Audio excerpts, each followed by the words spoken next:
자, 이번 시간에는 지난 시간에 이어서 채권 시장의 이해 두 번째 시간입니다. 자, 채권 투자의 매력을 한번 살펴보겠습니다.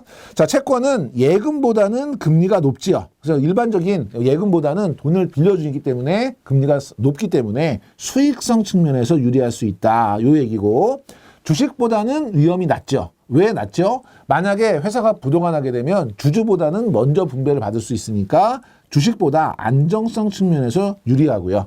그리고 유동성도 어느 정도 확보가 돼 있다. 유동성은 왜 확보가 돼 있죠? 시장이 있어서 언제든지 내가 매매를 할 수 있으니까 수익성, 안정성, 유동성을 모두 갖춘, 그래서 안전한 투자 자산이다라는 것이고요.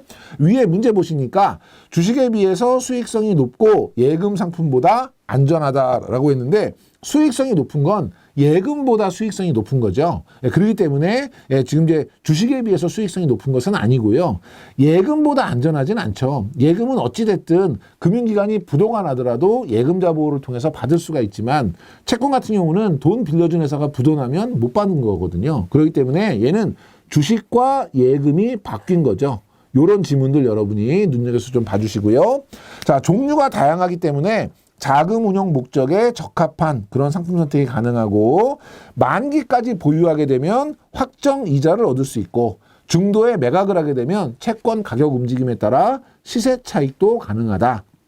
유통시장에서 만기 상환일 이전이라도 언제든지 현금화할 수 있고, 주식의 3일 결제와 달리 2일 또는 당일 결제로 가기 때문에 유동성 측면에서 훨씬 유리할 수 있고, 소액 거래를 원하는 개인의 경우에는 RP 방식으로, 그래서 환매 조건이 붙어 있는 그런 방식으로 거래할 수 있고, 증권사에 예탁할 경우에는 이자 수령 같은 관련 업무들을 전부 다 대행해 주기 때문에 상대적으로 편리한 투자가 가능하다. 요게 이제 채권 투자의 매력입니다. 첫 번째 줄 정도 여러분이 눈여겨봐 주시면 될 것 같고요. 세 번째 줄, 그래서 만기까지 가면 확정 이자, 중간에 판매를 할 때 가격 움직임에 따라서 시세 차익도 노릴 수 있다. 요 정도 봐주시면 될 것 같습니다. 자, 채권의 수익률인데요. 채권 투자에서 얻어지는 현금 흐름의 현재 가치와 채권의 시장 가격을 일치시켜주는 할인율, 되게 복잡하게 돼 있어요. 이런 거죠. 제가 채권을 10,000원에 샀어요. 10,000원에. 10,000원에 샀는데 얘가 나중에 만기가 되면 12,000원을 받을 수 있는 채권이에요. 1년 잔존 만기가 1년 남았어요. 그럼 저희가 어떻게 살았냐면 10,000원에 1 플러스 R에 1승, N승이 이제 기간이니까 1년이니까 1승 한 게 12,000원이잖아요. 그러면 채권 투자에서 얻어지는 현금 흐름은 12,000원이죠. 1년 뒤에 저는 12,000원을 받을 거예요. 그런데 채권 가격, 제가 지금 얼마에 샀어요? 10,000원에 샀죠. 채권의 가격과 나중에 받을 현금 흐름은 똑같아지기 위해서 일치가 되려면 요 이자율, 요 R이 몇 프로여야 돼. 요걸 우리가 채권의 수익률로 정의한다는 거죠. 자, 그러면 10,000원에 산 게 12,000원이 됐어요. 1년 동안에. 그럼 수익률이 얼마여야 돼요? 20%가 돼야 되죠. 0.2.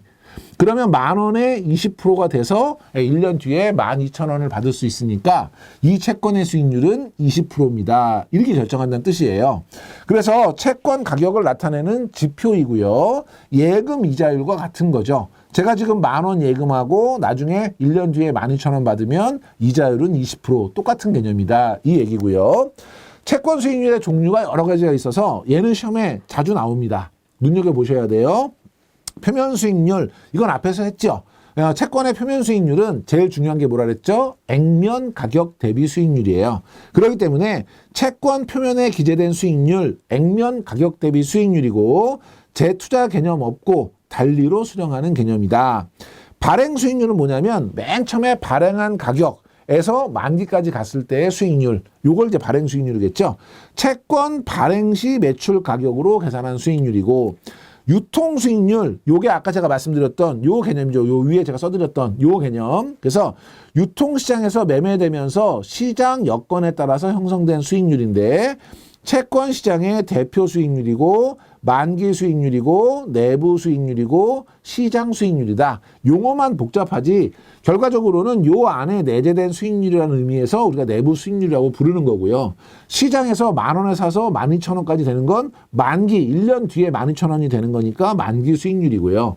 요 수익률은 시장 가격에 따라 움직이기 때문에 시장 수익률 이렇게 이야기하는 거고요. 실제로 제가 10,000원에 샀으니까 10,000원에 유통되고 있는 가격이죠. 그래서 유통 수익률이에요. 어쨌든 여기 유통 수익률이라고 하는 개념은 요 개념입니다. 내가 만기에 받을 돈과 지금 내가 산 채권 가격, 지금 가격으로 사서 만기에 이만큼을 받을 수 있다면 수익률이 얼마여야 돼? 요걸 나타내는 수익률, 이게 일반적인 채권 수익률이고요. 연평균 수익률, 저는 지금 이걸 1년짜리로 계산했는데요. 만약에 이게 3년짜리였다. 그럼 3년에 제가 20% 수익을 얻을 수 있다. 3년에 20%면 계산이 좀 복잡하니까 5년으로 할게요. 5년. 5년에 제가 20%의 수익을 얻을 수 있는 채권이다. 그럼 이거는 5년 동안 20%니까 1년 동안 수익률은 얼마죠? 예, 그냥 20% 나누기 5 하시면 얘는 4%가 되는 거죠. 4, 5, 20이니까. 그러니까 일반적인 채권은 만기가 정해져 있으니까 수익률을 계산하면 만기까지의 수익률로 계산될 거예요. 그럼 서로 비교하기가 어려우니까 얘를 연평균으로 1년 단위 수익률로 바꾼 것이 연평균 수익률이다. 이렇게 이해하시면 되겠죠. 그래서 만기 1년 이상인 채권은 연평균으로 나눈 수익률로 계산한다. 그래서 만기까지의 총 수익을 원금으로 나누고 해당 연수로 나눈다. 만기까지 12,000원. 그러면 총 수익을 우리가 계산했을 때 수익률은 20%. 이거 5년짜리니까 나누기 5 해서 연평균 4% 이렇게 계산한다는 뜻이에요. 그 다음에 실효 수익률은 개념이 똑같죠. 진짜 내 손에 쥐어지는 수익률. 그러니까 실현된 이자에다가 그 이자가 예를 들면 이표채인 경우에는 중간중간에 이자가 나오잖아요. 그럼 그 이자를 재투자하면 수익을 낼 수 있죠. 그 재투자 수입 거기다가 이걸 중간에 판다면 가격이 오르면서 시세 차익 자본 수익을 낼 수 있죠. 이거를 다 합쳐서 계산한 수익률. 그러니까 실제로 내가 이 채권 투자해서 내 손에 쥐어지는 수익률, 요거를 실효 수익률이라고 합니다. 그래서 역시 여러분 연평균 수익률, 실효 수익률, 유통 수익률 요 세 개는 꼭 기억하시고 표면 수익률은 액면 가격 대비 수익률이다. 이렇게 기억해 주시면 됩니다. 문제는 산수 문제예요. 그런데 여러분이 내용을 알고 있느냐 물어보는 거죠. 매출가액이 100만 원이고요. 만기 금액이 124만 원인 3년 복리채의 연평균 수익률. 그럼 얘는 지금 어떻게 계산된 거냐면 제가 지금 100만 원을 냈고요. 곱하기 1 플러스 R에 3승 한 개에 124만 원이 됐다는 뜻이에요. 근데 이거를 복잡하게 막 복리로 제곱으로 계산하려면 어려우니까 그냥 상식적으로 보시면 100만 원이 124만 원이 됐으니까 수익률은 몇 프로예요? 24% 수익이 난 거죠. 그렇죠? 근데 이게 몇 년 동안의 수익이에요? 3년 동안의 수익이잖아요. 그러면 나누기 3 하면 되죠. 그러면 3, 8이 24니까 수익률은 8%. 이런 식으로 아주 간단한 그런 계산 문제들이 나옵니다. 그래서 연평균은 여러분이 전체 수익률을 계산해서 연수로 나누어서 계산한다는 거 다시 한번 기억해 주시고요. 자, 채권 수익률을 결정하는 요인이 있는데요. 자, 외적 요인은 중앙은행의 통화 정책. 예를 들면 기준금리가 올라가면 당연히 채권금리도 올라갈 것이고 기준금리가 내려가면 채권금리도 내려가겠죠. 그런데 기준금리가 변동하면 제일 먼저 즉시 변동하는 건 콜금리, 초단기금리가 변동하고 중기, 단기, 중기, 장기 이렇게 변동하잖아요. 그러니까 채권금리는 장기금리일 거니까 시차를 두고 반영이 되겠죠. 그 다음에 경기가 상승한다. 경기가 상승해요. 그러면 경기가 좋다는 뜻이죠. 그럼 기업들은 물건을 계속 만들어서 팔고 싶겠죠. 그러려면 투자를 하고 싶을 거예요. 투자 수요가 확대가 되죠. 그러면 사람들이 투자하기 위해서 돈이 필요하니까 여기저기서 돈을 빌리고 싶죠. 돈을 빌린다는 건 채권을 발행하면서 돈을 빌리는 거니까 채권의 공급이 증가하는 거예요. 그럼 너도 나도 돈을 빌려달라고 하면 여러분이 돈이 있어요. 누구한테 빌려주겠어요? 금리 제일 많이 주는 사람한테 빌려주겠죠. 그러니까 공급이 증가하면서 가격은 하락하지만 거꾸로 수익률은 상승해요. 채권의 가격과 수익률은 반대 방향이다. 그 얘기고요. 물가가 상승한다. 물가가 상승하면 소비가 위축되죠. 그리고 실질 소득은 하락해요. 그럼 사람들이 채권에 그 돈 꺼주고 이러는 걸 잘 안 하겠죠. 그러면 채권의 가격은 하락하고요. 거꾸로 채권의 수익률은 상승하겠죠. 그렇죠? 그 다음에 시중 자금이 풍부해요. 시중 자금이 풍부하면 돈이 흔하다는 얘기죠. 시중 금리가 어떻게 돼요? 하락하겠죠. 그럼 채권 금리는 어떻게 해요? 시중 금리 따라서 같이 하락하겠죠. 그러면 채권의 가격은 어떻게 돼요? 반대 방향이니까 상승하겠죠. 그래서 밑에 문제 보시면 시중 자금이 풍부하면 자금의 가치는 높아진다. 여러분이 그냥 돈이라고 생각하시면 돼요. 사과가 풍년 들면 사과값 떨어지듯이 시장에 돈이 풍부하면 돈값은 떨어지죠. 자금의 금리는 하락하고요. 채권도 역시 돈을 빌려주고 하는 거기 때문에 시중 금리가 떨어지면 같이 떨어지는 거고요. 그러면 금리가 떨어진다는 건 채권을 돈을 빌릴 때 이자를 조금만 내도 된다는 거잖아요. 그러면 반대쪽에서 채권의 가격은 올라가겠죠. 왜냐하면 만기는 정해져 있으니까 수익률이 떨어지기 위해서는 가격이 올라가야 수익률이 떨어질 테니까. 그래서 채권의 가격과 수익률은 반대 방향이다. 자, 미국 국채 금리가 하락을 하면요. 외국인의 투자가 어떻게 돼요? 미국의 국채 금리가 하락했다는 건 미국 사람한테 돈 꿔줘봐야 이자를 얼마 못 받는다는 거죠. 그러면 금리 높은 나라로 돈을 꿔주기 위해서 외국인 투자가 증가할 거예요. 그러면 채권 가격은 서로 돈을 꿔주겠다고 하면, 그러면 누구한테 꿔주겠어요? 이자를 그러니까 서로 돈을 꿔주겠다고 막 하면 돈 들고 오면 돈 빌리는 사람은 누구한테 빌리겠어요? 금리 제일 싸게 해주겠다는 사람한테 빌리겠죠. 채권 수익률은 떨어질 거예요. 반대쪽에서 가격은 올라가겠죠. 채권의 가격은 상승하고요. 수익률은 하락해요. 그러니까 여러분이 채권을 어떤 하나의 금융자산으로 보지 마시고 돈을 꿔준다는 개념을 가지고 계셔야 훨씬 더 이해가 쉽습니다. 그거 염두에 두시고요. 내적 요인은요. 잔존 만기. 자, 돈을 꿔달라는데 1년 꿔달라는 사람하고 5년 꿔달라는 사람하고 누구한테 이자 더 많이 받아야 돼요? 당연히 5년 꿔달라는 사람한테 많이 받아야 되겠죠. 만기가 길수록 수익률은 상승합니다. 두 번째, 채무 불이행 위험. 돈을 꿔주는데 신용등급이 높은 사람, 채무 불이행이 낮은 거죠. 신용등급이 낮은 사람, 불이행 위험이 높은 거예요. 누구한테 이자 더 많이 받아야 돼요? 신용등급 낮은, 채무 불이행 위험이 높은 사람한테 이자 더 많이 받아야 되죠. 채무 불이행 위험이 높을수록 채권 수익률은 상승하고요. 유동성이라고 하는 건 현금화할 수 있는 그런 성질을 얘기하는 거죠. 이건 위에 만기하고 똑같은 거예요. 돈을 꿔줄 때 돈이 오래 묶이면 그러면 이자를 더 많이 받아야 되죠.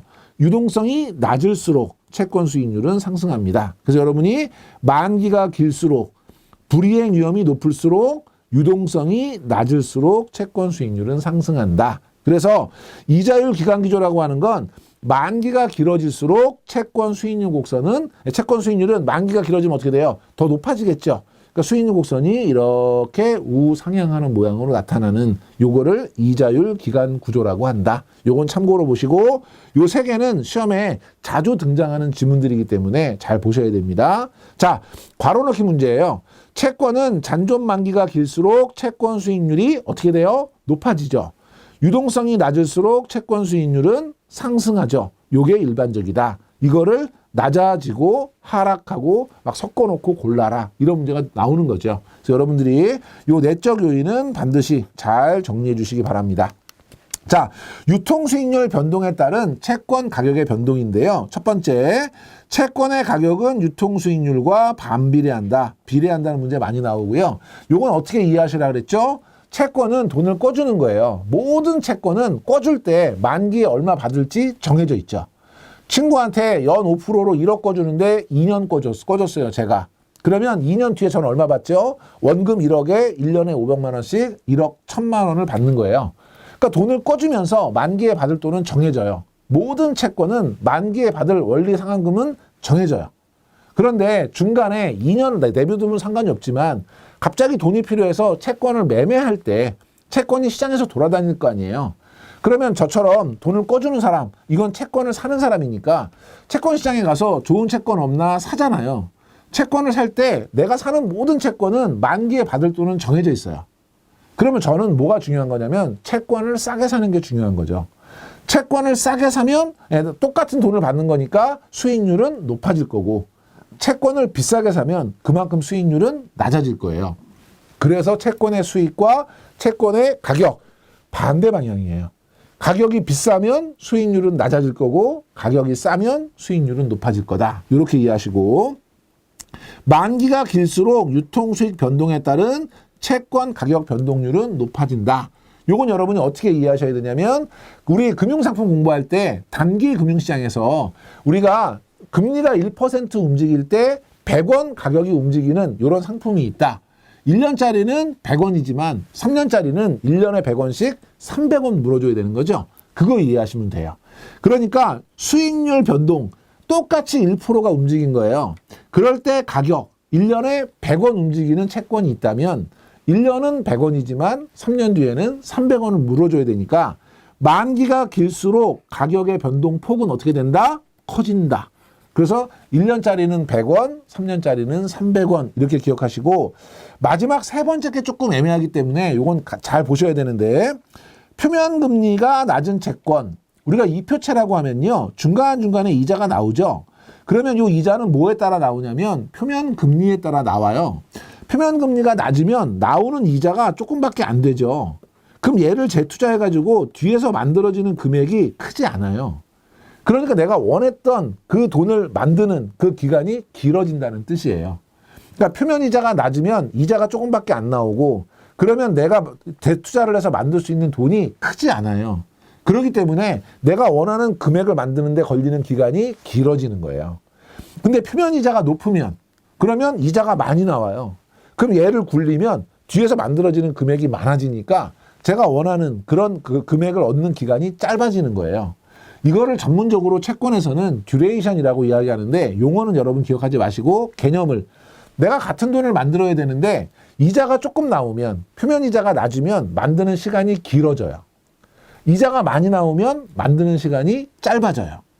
그러니까 표면 금리가 낮다는 건 그만큼 만들어지는 기간이 길어지는 바로 위에 있는 잔존 만기가 길어진다는 느낌으로 이해하시면 돼요. 그러면 유통수익률 변동에 따른 가격 변동폭은 어떻게 돼요? 1년짜리는 100원, 3년짜리는 300원 커지는 거죠. 그래서 표면금리가 낮다는 건 그만큼 잔존만기가 길어진다는 거다라는 개념만 여러분이 잘 기억하시면 돼요. 표면금리가 낮으면 이자가 조금밖에 안 나오니까 만기가 길어지니까 가격 변동폭은 커진다. 이렇게 정리하시고 밑에 보면 역시 괄호 넣기예요. 채권은 잔존 만기가 길수록 채권 수익률은 높아지고 유동성이 낮을수록 상승하는 것이 일반적이다. 참고로 보시고요. 자, 마지막 우리 자산 유동화 증권인데요. 자산 유동화 증권은 여러분이 어떤 개념으로 이해하시면 되냐면 부동산의 개념으로 이해하시면 또 살짝 이해가 좀 빨리 될 수 있어요. 예를 들면 제가 땅을 하나 갖고 있어요. 땅을. 이 땅에 제가 아파트를 지어서 분양하겠습니다 하면 사람들이 막 올까요? 안 오죠. 왜 안 와요? 저를 뭘 믿고 와요? 실제로 부동산, 기획부동산 같은 거 할 때 그런 식으로 사기치는 사람들도 많잖아요. 거기에 돈 내면 그 다음날 없어지는 거죠. 그래서 이걸 어떻게 해야 되냐면 가짜로 회사를 하나 만드는 거예요. 회사. 법인을 만드는 거죠. 그래서 우리가 스페셜 퍼포스 컴퍼니 해가지고 특수 목적 회사를 하나 만들어요. 그러면 개인이 그 일을 하겠습니다 할 때보다는 훨씬 사람들이 믿음이 가죠. 이건 법인 회사니까. 그리고 이 사람이 옆에다가 신용 보강을 해요. 혹시 돈 필요하신 분은 뭐 국민은행에서 뭐 KB은행에서 대출해 드릴게요. 이 아파트는 삼성건설에서 지어요. 이런 식으로 해서 금융기관과 시공사인 건설사를 앞에 딱 내세우죠. 그리고 광고를 뭐라고 하냐면 삼성에서 지으니까 레미안 몇 차 이렇게 광고하는 거예요. 그럼 사람들이 막 돈을 내잖아요. 그죠? 그러면 이 돈을 가지고 땅 주인한테 땅값 주고요. 아파트 실제로 지어서 분양하고 수익을 내는 이게 일반적인 그런 이제 부동산 개발 사업이에요. 요 SPC 요 가운데 요 역할을 하는 회사를 시행사라고 하는데 이거는 왜 이런 일을 하는 거냐면 땅 주인이 자기 신용을 가지고 개발 사업을 하기가 어려우니까 이런 구조를 만들어서 하는 거거든요. 마찬가지로 금융기관들도 어떤 자산을 가지고 있는데 이 자산이 유동성이 굉장히 떨어지는 자산이에요. 예를 들면 금융기관들이 주택담보대출 같은 거 하잖아요.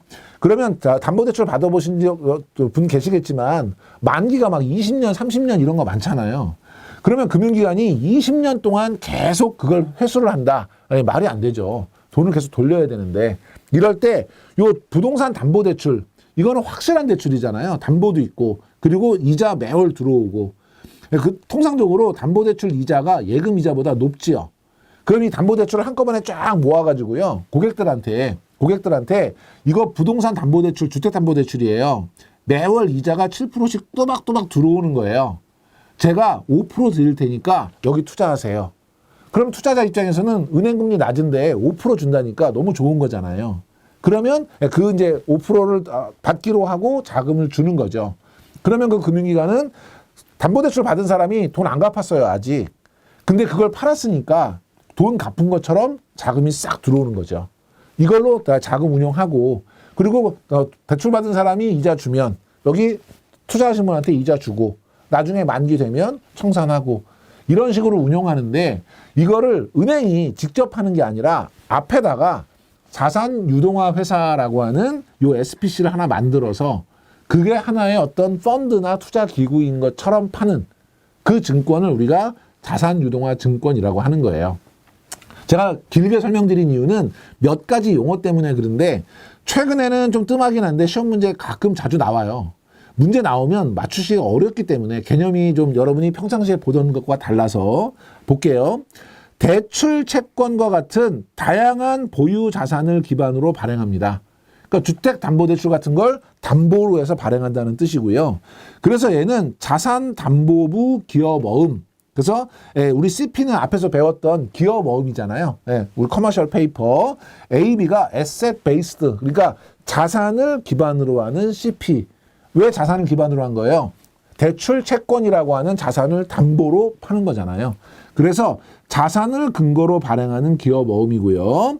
자, 맨 처음에 자산 유동화를 위해서 별도의 서류상 회사, 특수목적기구 SPC를 설립해요. 이게 자산 유동화 회사예요. 여기다가 제 주택담보대출 채권을 다 넘겨요. 그러면 특수목적기구에서 유동화 자산을 양도하면 그 목적기구에서 이걸 기본으로 해서 증권을 발행하는 거죠. 지금 제가 갖고 있는 매출 채권, 대출 채권은 매월 이자가 7%씩 들어옵니다. 고객님들한테 5% 드릴 테니까 사세요 하고 증권을 만들어서 파는 거예요. 그 증권 이름이 자산유동화 증권인 거죠. 그래서 자금을 조달하고 그러면 그 위에 특수목적기구에다가 그 유동화 자산을 양도한 원래 그 자산주에게 그 돈을 주는 거죠. 그러면 주택저당 대출을 활용한 게 이제 MBS 모기지고요. 자동차 할부금융, 신용카드 대출, 리스 대출 이런 대출 자산들이 주로 대상이 되고요. 효과 때문에 제가 이렇게 설명을 오래 한 거예요. 기초자산을 보유하고 있는 사람, 즉 주택담보대출을 갖고 있는 은행이다. 그러면 자금 조달 비용을 절감하는 거죠. 왜냐하면 일반적인 고객들한테 자금을 조달하려면 이자를 많이 줘야 되는데 담보가 있기 때문에 이자를 조금만 줘도 되고 재무 상태를 개선한다. 이건 무슨 얘기냐면 우리가 그런 증권을 발행하면 언젠가 물어줘야 되는 부채가 생기는 거잖아요. 근데 그 은행 입장에서는 부채가 없지요. 왜냐하면 그 앞에 있는 SPC라고 하는 자산 유동화 회사에서 증권을 발행한 거니까 기초자산을 보유하고 있는 보유자는 부채가 없는 걸로 재무제표상 나오는 거죠. 그러니까 재무 상태를 개선할 수 있는 것이고 자산 보유자의 신용등급보다 더 유리한 조건으로 자금을 조달할 수 있고 그리고 자산 매각과 이를 통해서 영업 확대를 반복한다는 건 지금 대출 채권 갖고 있는 거를 SPC에 다 넘겨주고 자금 조달해서 한꺼번에 갚은 것처럼 돈이 들어왔죠. 이걸로 다시 대출해 주는 거예요. 그러니까 영업 확대가 반복이 되는 거고 차입 투자 수단으로 활용할 수 있는 것이고 투자자 입장에서는 안전하고 수익률이 높은 양호한 투자 대상, 다른 데서 얻을 수 없는 높은 금리를 받을 수 있으니까 투자자 입장에서는 좋은. 그래서 요 효과에 관련해서 시험 문제 많이 납니다. 보유자는 제일 중요한 게 두 가지예요. 하나는 비용을 절감한다. 왜 절감하냐면 나보다 신용이 좋게 앞에 SPC를 만들어서 발행하기 때문에 더 싸게 조달할 수 있다는 거고 두 번째, 내가 증권을 발행한 게 아니기 때문에 내가 부채를 떠안는 게 아니어서 재무 상태를 개선할 수 있고 그렇게 해서 한꺼번에 돈이 들어오면 영업을 행위를 반복할 수 있다는 게 장점이다. 요거 기억하시고 투자자들 입장에서는 안전하고 수익률 높은 그런 투자 대상에 투자할 수 있다는 거 요거 여러분 챙겨두시면 되고요. 밑에 보면 맨 위에 먼저 문제 상장 주식을 기초로 발행된다? 아니죠. 대출과 같은 자산을 기초로 발행되고요. 기업은 쉽게 자금을 조달할 수 있지만 부채 비율이 높아지는 것이 단점이다. 아니죠. 내 부채가 아니기 때문에 오히려 재무 상태를 개선하는 게 장점이고, 자산 유동화 증권에 대한 투자는 상대적으로 안정성이 떨어진다. 담보가 있기 때문에 안정성도 높고 상대적으로 수익성도 담보할 수 있다는 게 특징이죠. 이런 지문들이 시험 문제 나오면 맞추기가 쉽지 않으세요. 그래서 개념들 다시 한번 잘 정리해 주시면 되겠습니다. 네, 이렇게 해서 저희가 채권 시장의 이해 살펴봤고요. 다음 시간에는 이제 세금과 금융투자 상품에 대해서 같이 살펴보도록 하겠습니다.